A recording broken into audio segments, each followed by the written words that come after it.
Hello all, and welcome to a Saturday evening beer review. Wasn't intending to do a beer review, but as you may remember in the last review I did, I had to go and drink a beer because, I bumped it and knocked over and psst. And this is a particular beer, and I reviewed it in December of 2021. I probably recorded it a couple months earlier because I'm always behind on my uploads. But what strikes me is how much I enjoyed it off the tap and some issues that I have with it being canned. So I know this is fairly fresh. Best by 6/15/23. This is 6.8 ABV. It's a Gose with sea salt from Molokai. Let's just go read the back.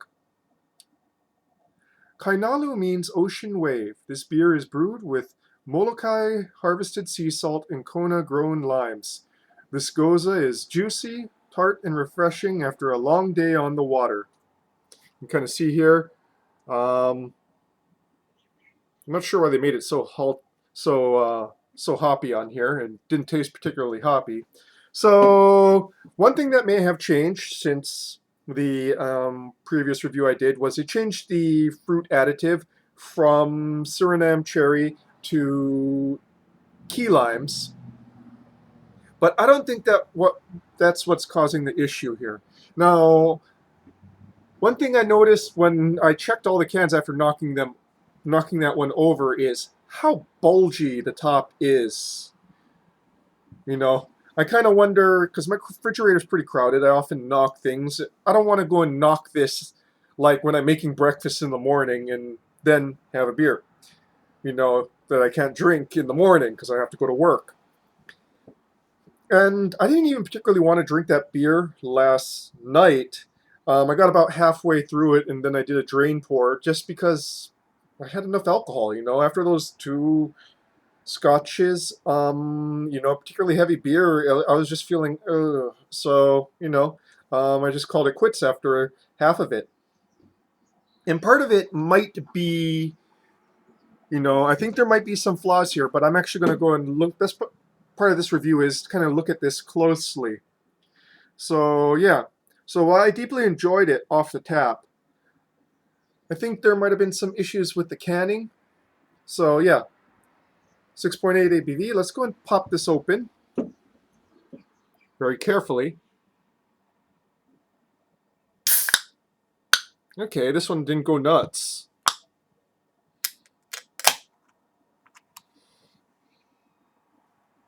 Okay, I'm going to pour it as gently as I can humanly pour this beer. Why? Well, you're going to see.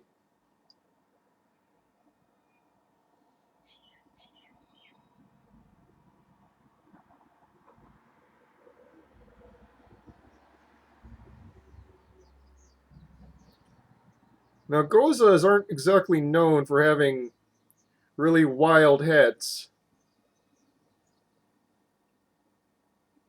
But this one does. Ooh boy. So, extremely well carbonated. Mayhap a bit too much. With a incredibly frothy and active head that is now dripping.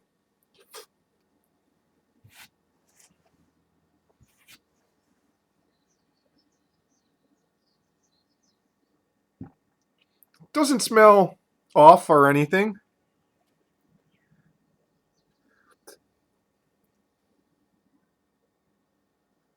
So, notes of sour fermentation.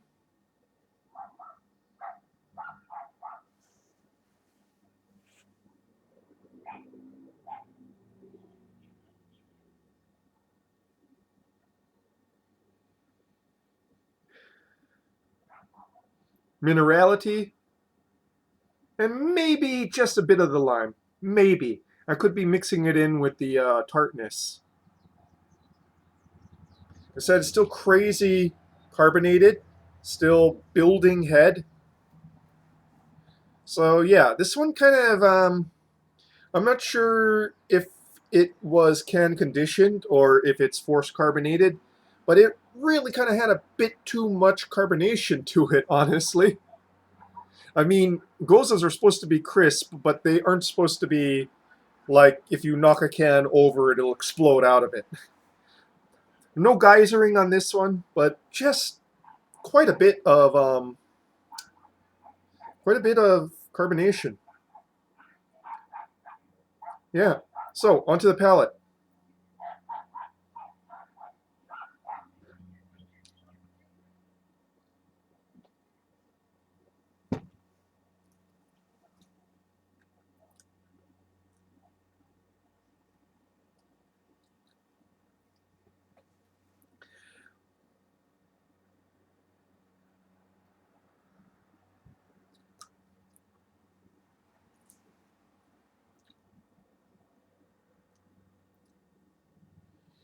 Mm. Now that I'm not so like I previously tried this while I was eating things, and I can kind of see why I sort of did that drain pour during the middle. So yeah, the flavor is still pretty good.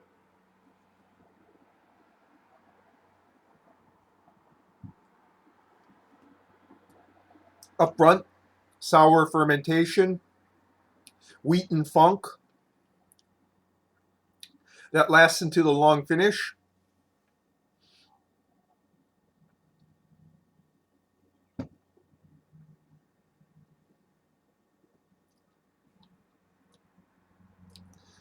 Key lime shows up a bit in the top note, and also a little bit on the palate.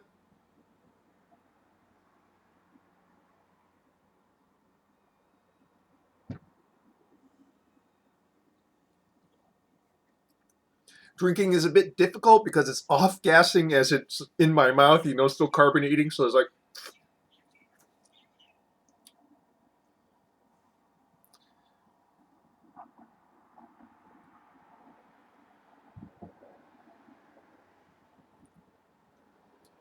still has that fermented fruit, and it also has like some phenolic notes as well. Not, which is not really to style. It's more something I expect out of a Belgian, but it's not unpleasant.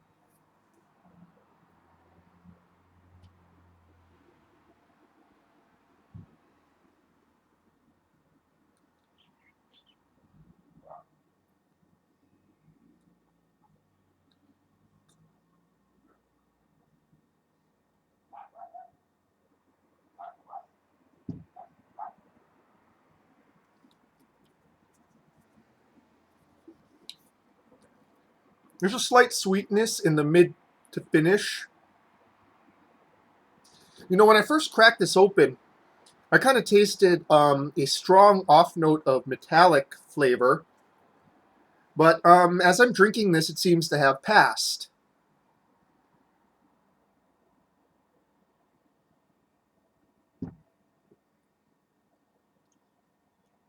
It's still slightly there in the top note, and a little bit in the head, but not so much on the palate anymore, thankfully.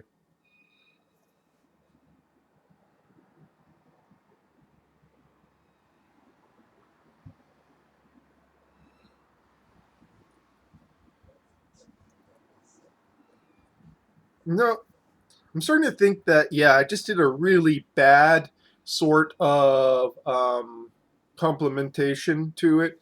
So when I had this after the two Scotch whiskeys, I made some mac and buffalo style mac and cheese. So it's basically mac and cheese with the pasta shells, those pasta shells with buffalo chicken mixed in, and the cheese. I add some dashes of Tabasco. Yeah, don't go and mix this with something with like a cheese sauce. I'm sure it'd be some okay with like a pizza, or something, a cheese that can handle the acidity. But I think it just part of the problem maybe I had last night was one, it was more than I was comfortable drinking, and two, just like a really bad food combo.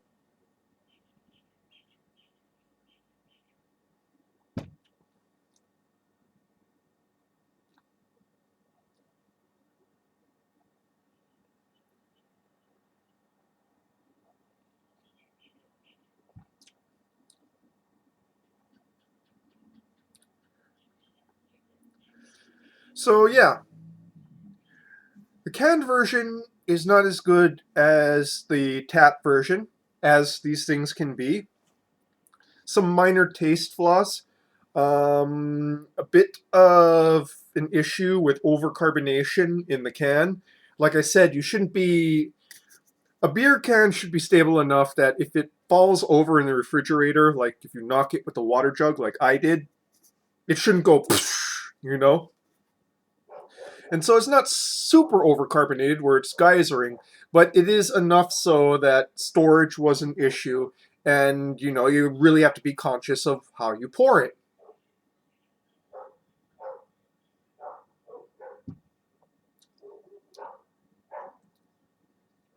Other than that, yeah, kind of enjoyable. Tart, but not super tart. Still has elements of sweetness. It has that salty minerality of the sea salt. And it has an odd phenolic note that kind of mixes with a sweet note as well. I find it interesting. Others may find it off-putting. So this is kind of on the expensive side.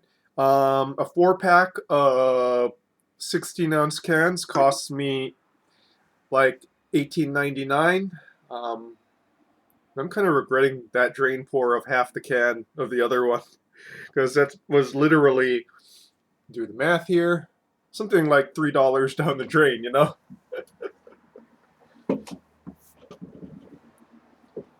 So yeah,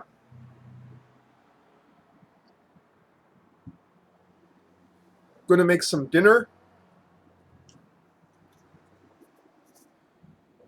You know, in retrospect, I was kind of going to talk more about the flaws, but it might have just been that one can, was a little bit worse off than the rest of them.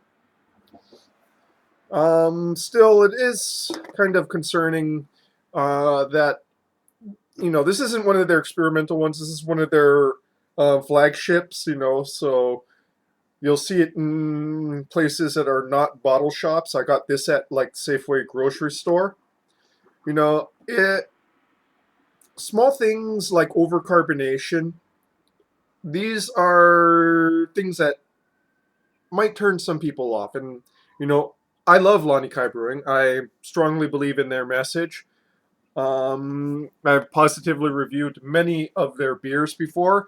And again, I'd like to go and point out when I did have something that was spoiled by, being a geysering bottle, they replaced it free of cost like 8 months after I purchased it. So these are good people, they're a good brewery. They do right customer service, and they do right in, really exploring local flavors as well as really exciting wild yeast experiments.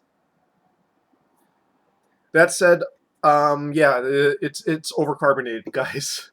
Um, the cans are overcarbonated. You might just want to get that checked out. I'm not sure why, but like I said, they shouldn't be popping open just because one of them toppled over. You know what I mean? And like I said, I'm more willing to excuse it in like the experimental bottle line, but this is your flagship, so you know, just kind of like one of your flagships anyway. Just kind of go and be aware of it. I don't want to go and I don't want to seem like I'm hating on them or anything. It's just like sometimes I got to go and give some not so positive feedback to breweries that I like, and I have interacted with the ownership on a personal level. It is what it is. But I still love you guys, and I'm still going to buy and drink your beers. Looking forward to like the next. No, I won't say I'm looking forward to the next time I have to do some serious car work and, be stuck at the garage for like 5 hours. But, I look forward to going back to the tap house. Let's just put it that way. Anyways, that is your beer review for this evening, folks. Cheers.